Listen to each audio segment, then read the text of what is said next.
Welcome back to my channel mga Korintian. So, mula Luzon, Visayas at Mindanao, mga Korintian, maraming salamat sa inyo sa umagang ito. Ngayon po tatalakayin natin kung paano mag-check ng diode. Yan, o. Ito po yung diode ng Mindong generator mga Korintian. Yan. Yan.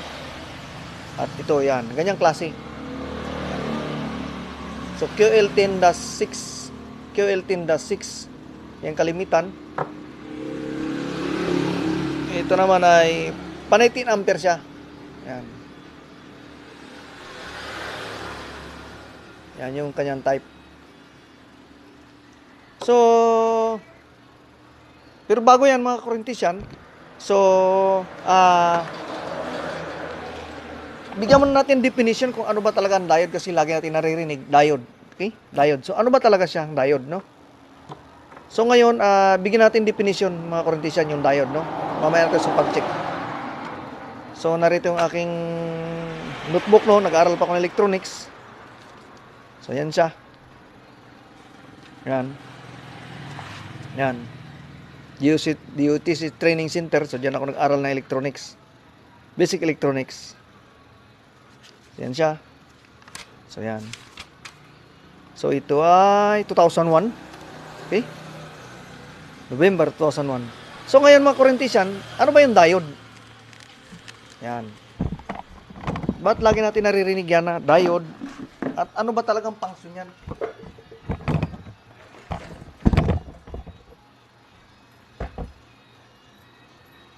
Bakit kailangan yan?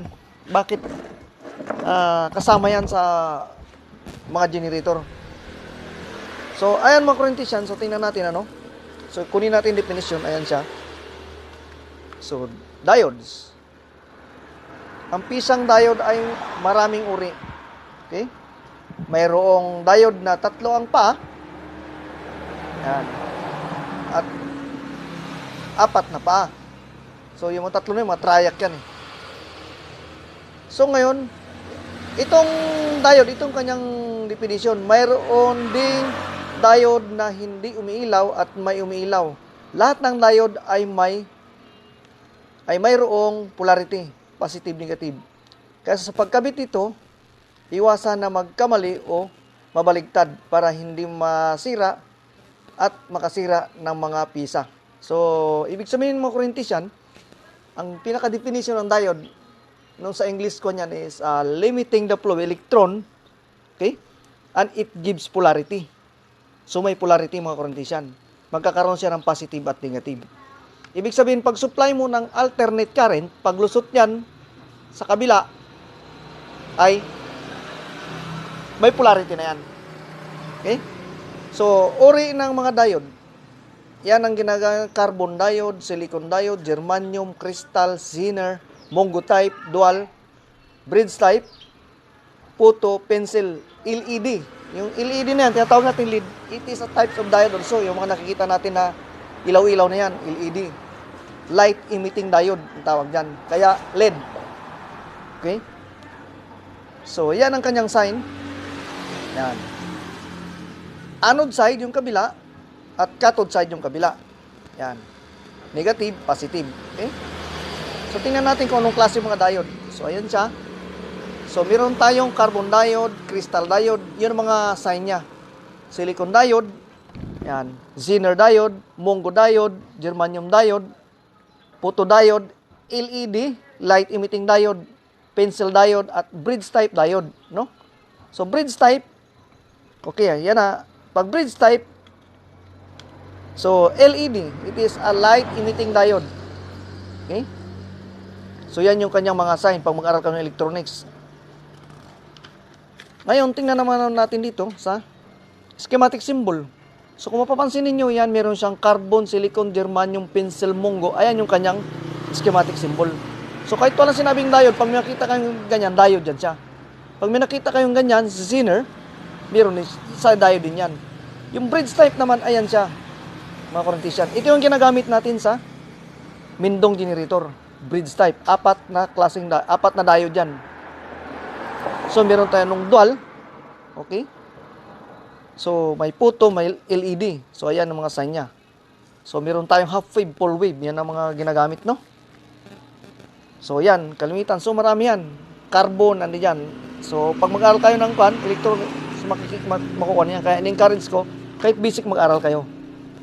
Okay? So, dito tayo sa bridge. Kasi ito ang ating sample ng diode ng Mindong. So, yan na siya, no? Mga kurentesyan. Yan. Bridge, alam mo bakit naging bridge? Kasi, mapansin nyo, apat siya. Apat. Okay? Yan. Kita niyo yan, ha? Ituturo ko ito. Isa, dalawa, ayun. Tatlo sa ilalim. Apat. Yun. Okay? Ito naman yung sealed. Yan. Okay? Sealed type. Parang malabo yung aking camera. Ayun. Okay? Yan. Okay. Sealed type siya. Hindi mo siya makikita. Nasa loob. QL10-6. Yan ang kalimitan. Pang 3 kilowatt. Ito ganun din. Yan. Okay? So, yun. Yun ang definition ng diode. So, ngayon mga kurentesyan, naunawaan nyo na kung ano yung diode na yan. Okay? So, ito naman mga kurentesyan, yan ang klaseng ginagamit natin na diode sa mga rotating rectifier ng generator na 3-piece. Yan. Yan siya. So, mga matataas na bukuan na yan, amperahe. Okay? Yan naman half wave. Pag itong base niya, halimbawa positive yan siya. Itong negative, dito mo dadaan ng AC. Paglabas niya sa base, sa heatsink, magpa-positive na siya. So, kalimitan yan kasi yung ating rotating rectifier, 6 yung diode yan ng mga malalaking generator. Mula dyan sa 60 kVA pa, 100 kVA, ganitong mga ginagamit. Okay? So, ngayon, tingnan natin kung paano mag-check ng diode.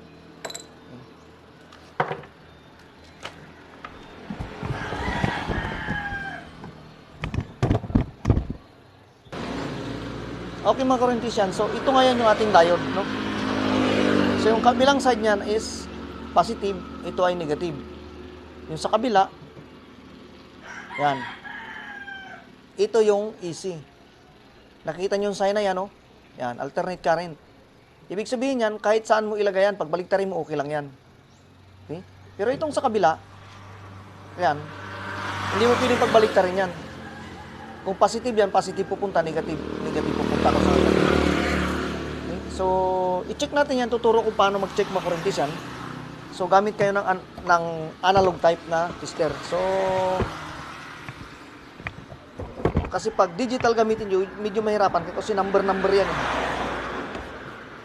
Numero lang, kaya pag hindi nyo kabisado, napakahirap. Teka lang, ang hirap eh. So, yan. So, ngayon, sa pag-check ninyo, hirap eh. Ano ba? Ayun. Okay, layo natin. Yun. So, nakita nyo rin yung positive, ano? So, kukunin na lang natin yun.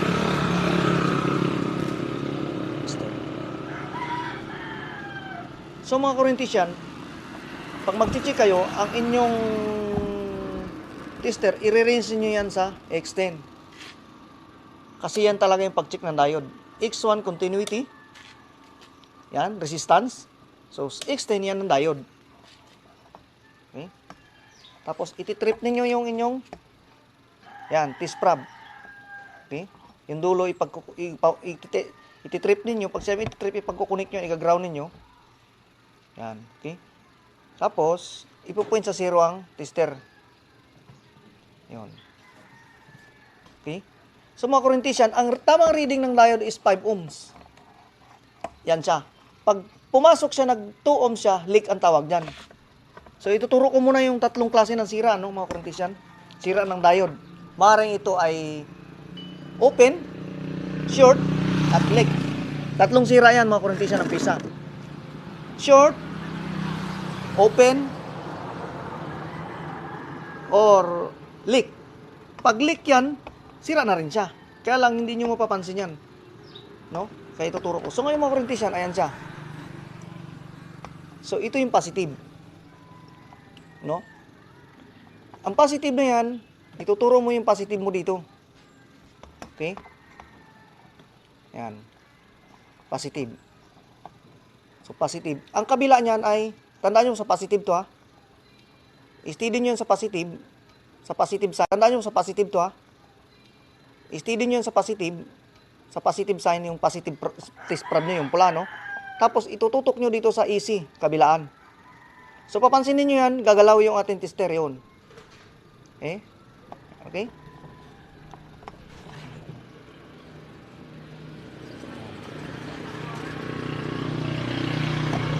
Saglit lang, mahirap eh. Hanapan ko ng posisyon na maganda. So, ayan siya mga Corinthian, ano? So, ngayon, nakikita niyo yung positive, no? Itututok nyo ngayon yung positive dito sa positive. Ayun, nakita nyo? Hindi dito sa negative, ha? Positive. So, tutok mo yan, tapos sa kabila, ang easy.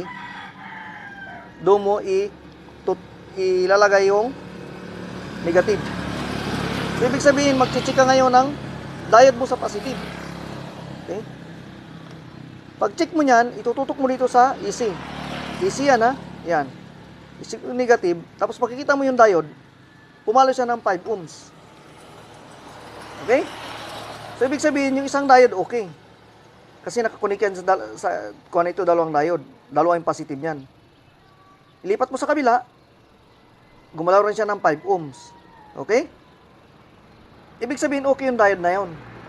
Yan ha, positive. Ganyan, positive. Yan.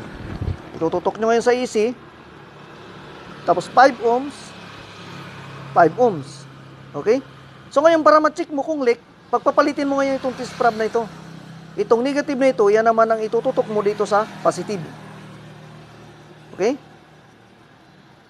So, take note mga Corinthian na pagpalitin ninyo para ma-check ninyo kung leak. Yan. Okay, sa negative naman siya. Check ka kung leak. Kasi si leak gagalaw yung kalahati. So, dapat pag pinagpalit mo, hindi siya gagalaw. Tutok mo naman to sa easy. Titingnan yung diode, yung tester. Hindi gumalaw mga Corinthian. No? Yan, hindi gumalaw. Ibig sabihin, good ang inyong positive diode. Hindi siya leak, hindi siya short. Kasi, pumalo lang siya ng 5 ohms. Tama yung reading niya. Ilagay nyo sa positive yan. Yan, positive. Ngayon, dito sa kabila, ang easy. Yun. Check nyo isang diode, papalo yan ng 5 ohms. Pag pinagpalit ninyo, dapat wala siyang galaw. Okay? Yun. So ngayon, natapos nyo na i-check yung positive. So okay yung positive na dalawa. Sa negative naman kayo, yung negative test prob naman ang inilalagay dito sa negative. Okay? At ganun din dito mga Corinthian. Ganun na naman ang gagawin nyo. Same procedure. Itututok na naman sa easy itong positive. Kanina, positive na naiwan doon, negative dito. Ngayon, baligtarin mo na naman. Kasi i-check mo ay ang positive base. Negative. Ito na. Okay? So ngayon, kailangan gagalaw yan ng 5 ohms kasi chinik mo yung positive para gumalaw ka na 5 ohms. Yung negative naman ang i-check mo ngayon. Yan, negative yan. Okay? Nakatutok. Gagalaw mo dito. Ayan, 5 ohms siya. Yan, ulos kasi medyo ka ng distance eh. Okay? So, good yung iyong diode. So, para makasigurado ka na walang leak, pagpalitin mo na naman yung test prob mo. Ito na naman ilagay mong positive dito sa negative side. Yan. So, pag ginalaw mo sa easy, hindi dapat siya gagalaw. Ayan siya, oh. Naka-check kayo yan. Positive, negative yan. Tinik mo yung nilagay yung positive prob dyan. Kasi, i-reverse mo na para malaman mo kung may leak. So, ayan siya mga Corinthian. Oh, so, wala. Okay, hindi gumalaw. So, ibig sabihin, good ang 4 mong diode. Pero ang pinakasimpleng pag-check niyan, mabilisan, itutok mo lang yan dito. Positive. Yan. Tutok mo sa positive. Ganyan. O, sa positive yun, di ba? Yan. Positive, negative. So, dapat gagalaw yung diode mo. So, reading yan ng mga 10 ohms, doble na kasi direkta mo. Pag pinagpalit mo ngayon, itong positive naman ang inilagay mo sa negative at itong negative sa positive na sign, hindi dapat gagalaw ang iyong tester. So, nakita nyo mo, Corinthian, pagkakaiba? So, okay yan siya. Yan ang mabilisan. So, negative, positive, 10 ohms halos or 11 ohms. Pag in-interchange mo, hindi dapat siya gagalaw. Okay? So, okay. Okay yung diode. So, yung easy naman side, para malaman mo rin, dapat yan ay walang contact. Kahit pagpalitin mo, wala siyang contact. Yan, okay? So, yan ang method ng pag-check. Pero yung unang tinuro natin, yung sa positive mo ilalagay, bago easy mo isa-isahin mo, bago negative, easy naman isa-isa, yun ang 100%. Pero kung mabilis ang pwedeng gawin yan, pagsanay na kayo. Okay? So, yan. Itong negative side, ay itong easy side, at ito yung papunta na ito sa carbon plus, minus. Okay? So, ito naman isang diode, itong shield type. So, kung saan nyo makita yung positive side, yun ang positive niya. Ayan siya. So, itong negative niya. So, ibig sabihin, itong positive at negative, ito ang alternate current AC. So, ngayon, i-check natin yan. Positive, ilalagay mo sa positive. Ayun. Okay? So, ilalagay mo rito. Sa AC, ha? Ganon din. Kasi sealed lang yan. Ang pagkaiba nyo, naka-expose yun. Okay, o, ilalagay mo dyan. Sa positive, check mo. Yun, gumalaw siya 5 ohms. Gumalaw siya 5 ohms. Interchange mo ngayon. Ito naman ilagay mo. Para malaman mo kung may leak. Pag gumalaw, mayroong leak yan, mga kurentesyan. Ito, tingnan mo ha. So, wala. Ibig sabihin, okay yung inyong positive side. Dalawang diode mo, okay. So, check naman tayo sa negative. Ito naman ilagay mo sa negative. Yan. Okay? Tapos, sa AC mo na i-touch ng kabilaan. Okay, gumalaw siya. Sa kabila. Yun, nakita nyo yung pagkaiba? Tingnan nyo, hindi gumagalaw ang tester. Yan.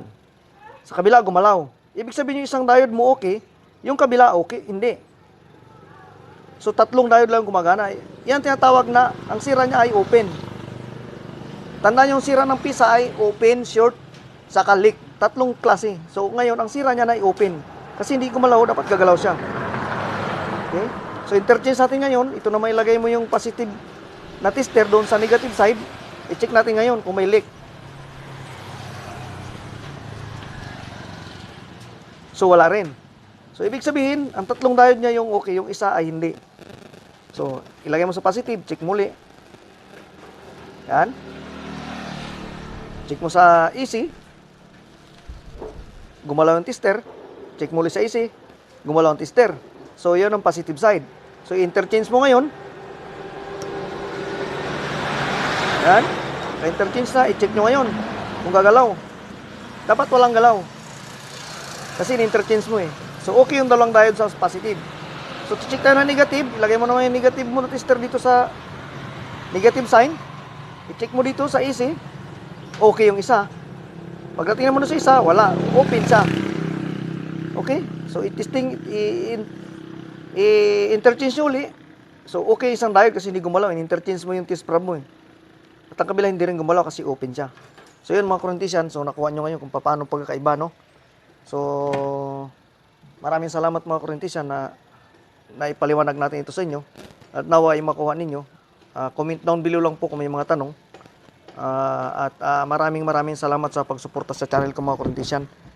At patuloy na dumadami ating subscriber. Ibig sabihin po ay marami ang ating natutulungan mga kurentesyan.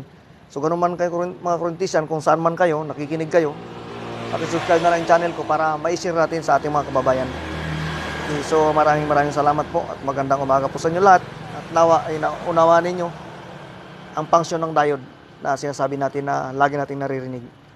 Okay, maraming salamat po at magandang tanghali sa inyo lahat.